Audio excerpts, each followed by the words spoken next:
वंदे मातरम साथियों, मैं आपके बीच मनोज कुमार साहू।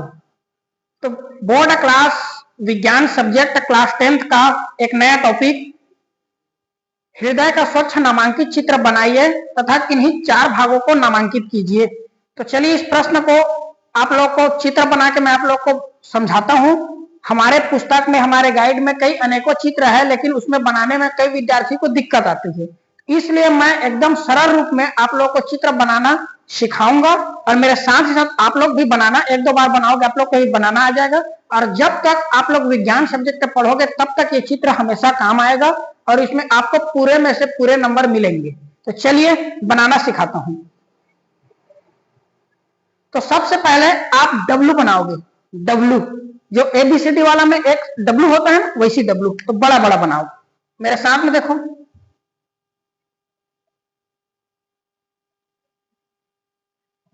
एक हो गया। अब उसके बाद में इसी को पकड़ के एक बार ऐसे, इतना आ जाएगा बनाना। पहले डब्लू बनाना और डब्लू बनाने के बाद में यहां से इसको पकड़ के ये इतना तक ला सकते हो। डब्लू के बाद में यू बना देना, इतना आ जाएगा। इतना आने के बाद में एक लकीर इसमें खींच देना और एक लकीर इसमें खींच देना, इतना हो गया। मेरे साथ साथ करते हो। उसके बाद में एक यहां पे लकीर खींच देना और यहां पे एक और लकीर खींच के इसको ऐसे मिला देना। ये इसको थोड़ा मोटा कर देना, एक बार और मिला के, ये इतना आ जाएगा सभी को। उसके बाद में ये जो बड़ा वाला छोड़े हो इसको 2 खंड में कर देना, ठीक है। ये इसके बाद में आगे भी करना है, इस साइड भी वैसे कर देना। ऐसे एक लाइन खींचना, बीच में थोड़ा जगह छोड़ देना और फिर इसको भी ऐसे मिला देना। आप इसको भी थोड़ा सा डबल कर देना ताकि ये डबल हो जाए। ये इतना आ जाएगा। इतना करने के बाद में ये जो डबल लाइन है इसको ऐसे थोड़ा गोल कर देना ताकि ये पाइप जैसा लगे। किसके जैसा लगे? पाइप जैसा। अब उसके बाद में इसको ऐसे करना और ऐसे करना, इतना कर लोगे। और इस साइड को भी ऐसे करना और ऐसे करना। इसको अच्छे से कर देता हूं। ये इतना कर लोगे। इतना करने के बाद में ऊपर में ऐसे लाइन करना और ऐसे लाइन करना और यहां भी ऐसे लाइन कर देना, ऐसे लाइन कर देना। इतना बना लिए। तो चलिए समझते हैं चित्र बनाने के बाद में हमने क्या क्या बनाया। इस साइड भी ऐसे किए, इस साइड में ऐसे लाइन करके इसमें भी ऐसा गोल कर दें। तो इतना हमारा हृदय का चित्र बन गया। आंतरिक हृदय का स्वच्छ चित्र बनाइए। तो इतना हमारा चित्र बन गया। अब नामकरण हमें करना है। तो नामकरण हमें करना है तो कौन कौन से क्या क्या नाम है उसको। तो हमारा हृदय 4 चैम्बर से मिलकर बना है। आप लोग को दिख रहा होगा 1 2 3 4। हम लोग ऐसे खड़े रहेंगे, हमारा हृदय यहाँ पे है। तो हम लोग का ये वाला साइड कौन सा हो गया? Left side. ये वाला राइट, तो ये वाला दाया, ये वाला बाया। तो यहां भी मैं लिख दे रहा हूं दाया, ये बाया हो गया। तो इसका नाम है दाएं आलिंद और इसका नाम है निलय। ऊपर वाले को आलिंद और नीचे वाले का निलय। इसका ऊपर वाला का नाम क्या है? आलिंद। क्या नाम है? आलिंद। ये वाला का नाम क्या है? दाएं आलिंद। क्या नाम है? दाएं आलिंद। उसी तरह नीचे का ये तो दाएं साइड में है तो दाएं निलय। क्या नाम रहेगा? दाएं निलय। दाएं निलय, दाएं आलिंद, दाएं निलय। और ठीक उसी प्रकार ये अगला वाला है। तो ये वाला बाएं साइड में तो बाएं आलिंद, बाएं निलय। क्या रहेगा? बाएं आलिंद और ये वाला बाएं निलय, बाएं निलय। तो ये 4 नामकरण हम लोग कर दिए। फिर भी मैं आगे बताता हूं कि रक्त का परिसंचरण कैसे होता है। आप लोगों का एक क्वेश्चन है कि बस इतना आप नामकरण करने के बाद में स्वच्छ नामांकित चित्र बनाई तथा किन्हीं 4 भागों के नाम लिखिए। इतना में ही आपको नंबर मिल जाएगा। लेकिन इसमें मैं आपको रक्त परिसंचरण भी समझा देता हूं। जैसे कि आप लोग का एक अगला क्वेश्चन है, तो अगला क्वेश्चन कौन सा है मैं एक बार बता दे रहा हूं आपको। एक आप लोग का क्वेश्चन है, मानव में रक्त के दोहरे परिसंचरण को समझाइए। कौन सा प्रश्न है? मानव में रक्त के दोहरे परिसंचरण को समझाइए। जैसे कि मानव में रक्त का परिसंचरण होता है, उसको समझाना है, तो उसको मैं समझाने किसी चित्र के माध्यम से आप लोगों को उसको भी समझा देता हूं उस क्वेश्चन को। तो देखिए उसमें होता क्या है, हमारा जो ब्लड होता है तो हृदय में कैसे परिसंचरण होता है। तो हम लोग का देखिए ये वाला जो दो पाइप जैसा दिख रहा है ना, ये महाशिरा है। क्या है? महाशिरा। इसका नाम क्या है दोनों का? महाशिरा। महाशिरा।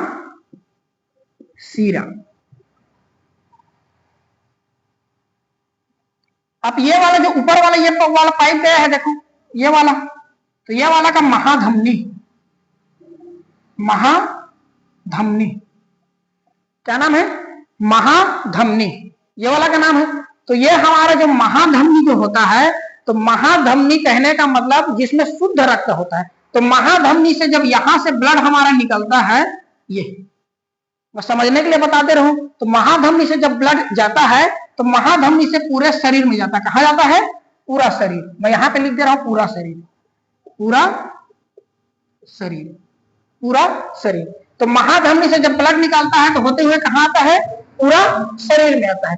और जब पूरा शरीर में सभी कोशिकाओं तक जब ब्लड को पहुंचा देता है, सभी कोशिकाओं तक ऑक्सीजन को छोड़ने के बाद में जब वापस से जब ब्लड आता है तो किसके माध्यम से आता है? महाशिरा के माध्यम से आता है। किसके माध्यम से आता है? महाशिरा के माध्यम से आता है। तो ये वाला पाइप का नाम क्या है? महाशिरा। ये मैं लिखती हूँ यहाँ पे महाशिरा, और ये वाला का महाधमनी, ये वाला महाशिरा। अब महाशिरा से यहाँ एंटर किया, ये इसमें एंटर किया, अब उसके बाद में यहाँ पे एंटर कर देता है। यहाँ दाएं आलिंग के बाद में अब दाएं निलय में आता है, तो दूसरे में जब आएगा तो दाएं निलय में आ गए। तो दाएं निलय में आने के बाद में ये वाला दाएं निलय के बाद में, चलिए विज्ञान का एक नया टॉपिक। तो हमारा टॉपिक क्या है? मानव में रक्त के दोहरे परिसंचरण को समझाइए। मैंने इसके जस्ट पिछले वीडियो में हृदय का चित्र बनाना आप लोग को सिखाया हूं, उसी के बेस में आप लोग को सिखाता हूं कि मनुष्य में रक्त का परिसंचरण कैसे होता है। तो देखिए मैं ये वाला हृदय का चित्र डब्लू बना के सिखाया था, पहले ऐसे डब्लू किया था। उसके बाद में आप लोग को इतना तक नामकरण कराया था। ये वाला ऊपर जो है दाएं आलिंद है, और ये वाला दाएं निलय है, और ये वाला क्या है? बाएं आलिंद है, और ये वाला बाएं निलय। एक बार फिर से देखिए, ये वाला कौन सा है? दाएं आलिंद, और ये वाला दाएं निलय, क्योंकि ये वाला हमारा दायां साइड में। ऐसे यदि हम खड़ा रहे, हमारे यहाँ पे हृदय रहेगा, ये वाला दायां साइड, ये वाला बायां साइड। तो ये वाला बायां, तो बाएं आलिंद बाएं निलय। तो रक्त का परिसंचरण हमारे पूरा बॉडी में ब्लड कैसे घूमता है उसको समझते हैं एकदम सरल भाषा में। तो हमारा जो हृदय होता है, तो हृदय 4 चैम्बर में है, जिसका नाम आप लोग जान लिए, दाएं आलिंद दाएं निलय, बाएं आलिंद बाएं निलय। तो हमारा जो ब्लड होता है, तो ये वाला दाएं आलिंद में ब्लड कहां से आता है? तो दाएं आलिंद में ब्लड आता है महाशिरा से। हृदय में यह वाला जो डिब्बा जैसा दिख रहा है, यह वाला हृदय का कौन सा भाग है? दाएं आलिंद है। तो दाएं आलिंद में ब्लड कहां से आता है? महाशिरा से आता है। और महाशिरा क्या है? पूरा शरीर से जो ब्लड लाता है उसी को महाशिरा कहते हैं। हमारे शरीर में आपको धमनी और शिरा के बारे में मैं क्लास बताऊंगा, तब तक आप इसको समझिए। पूरा शरीर का ब्लड आता है महाशिरा से, महाशिरा से पहुंचता है दाएं आलिंद में। पहला किसमें आया? महाशिरा। चलो मैं इसको आपको समझने के लिए यहाँ पे एक और लिख दूं। पहला महाशिरा, महाशिरा, महाशिरा। महाशिरा के बाद में किसमें गया? दाएं आलिंद। किसमें गया? दाएं आलिंद। किसमें गया? दाएं आलिंद। और दाएं आलिंद के बाद में यहां से ब्लड हमारा आता है नीचे साइड में दाएं निलय में। तो इसमें हमारा जो बीच बीच में जो रास्ता है, बीच में कपाट जैसा है, इसका भी अलग अलग नाम है, लेकिन आपको उसको जानने की जरूरत नहीं है, क्योंकि ये 10वीं क्लास में नहीं है, ये आगे वाली क्लास में है, जिसके लिए मैं अलग से आप लोगों के लिए वीडियो बना दूंगा। तो आप समझिए, दाएं आलिंद में आने के बाद में किसमें गया? इसके नीचे वाला साइड में दाएं निलय में गया। किसमें गया? दाएं निलय, निलय, दाएं निलय में गया। और दाएं निलय के बाद में देखो यहां से ऐसा रास्ता बना है, तो ये वाला जो पाइप है, इस पाइप को नाम, यानी हम लोग आपको समझने के लिए मैं पाइप बोल देता हूं, ये हमारा वेन है, धमनी है, नस है। आपको समझने के लिए आपके सरल भाषा का यूज कर रहा हूं। उसके बाद में ये वाला जो नली है, इससे फेफड़ा में जाता है। तो ये वाला जो नली को हम लोग क्या बोलते हैं? फुसफुस धमनी। क्या नाम बोलते हैं? फुसफुस धमनी।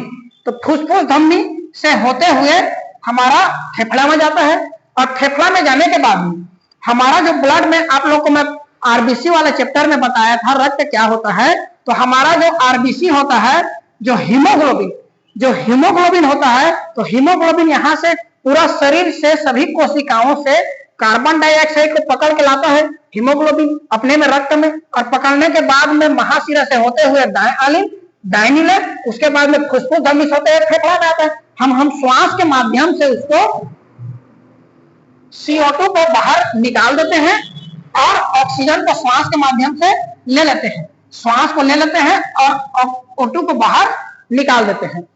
अब फेफड़ा में ऑक्सीजन को ले लेते हैं, और फेफड़ा में ऑक्सीजन लेने के बाद में फिर दूसरा नली से फिर से हृदय में हमारा आता है। तो दूसरा नली का नाम है फुसफुस शिरा। क्या नाम है? फुसफुस शिरा।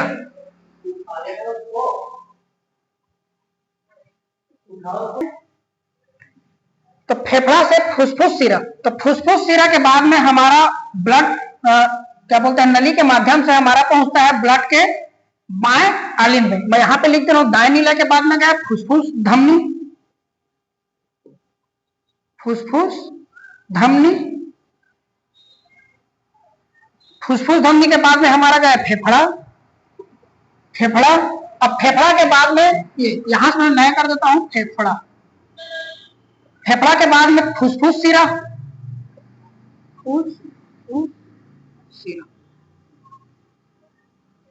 आप लोग समझ लीजिएगा उतना। फेफड़ा के बाद में फुसफुस शिरा से होते हुए हमारे हृदय के दाएं आलिंद में आता है। किसमें आता है? बाएं आलिंद, और बाएं आलिंद के बाद में इसमें से करके बाएं निलय में आता है, बाएं नीले, और बाएं नीला के बाद में ये वाला नली से होते हुए फिर से हमारे शरीर में आता है। ये वाला नली का नाम है महाधमनी। क्या नाम है? महाधमनी। और महाधमनी पूरा बॉडी में हमारा ब्लड को पहुंचाता है, और पूरा ब्लड पहुंचाने के बाद में सभी कोशिकाओं तक ऑक्सीजन छोड़ने के बाद में कार्बन डाइऑक्साइड हीमोग्लोबिन पकड़ के फिर से इसी परिपथ में घूमते हैं। चलिए इसको सरल भाषा में एक बार और समझते हैं। सबसे पहले हमारे बॉडी में ब्लड कौन पहुंचाया? महाधमनी के हमारा जो हृदय होता है, हृदय के महाधमनी वाला नली से पूरा ब्लड जो हमारा गया पूरा शरीर में, और पूरा शरीर से वापस किसके माध्यम से आया? महाशिरा के माध्यम से आया। तो ये आप लोग को एक नंबर के क्वेश्चन पूछ सकता है। पूरे शरीर में ब्लड कौन पहुंचाता है? तो पूरे शरीर में ब्लड पहुंचाता है महाधमनी।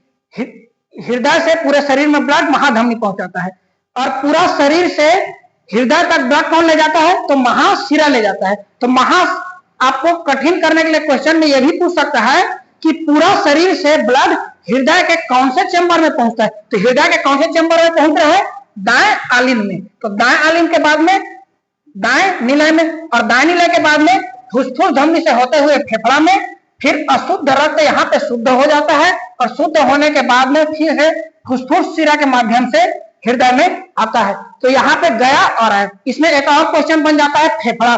तो आप लोग पूछेगा हृदय से फेफड़ा तक कौन सा नली ब्लड को ले जाता है? तो हृदय, ये हमारा हृदय है और ये हमारा फेफड़ा है, तो कौन सा नली हमारा ब्लड को फेफड़ा में ले गया? तो फुसफुस धमनी।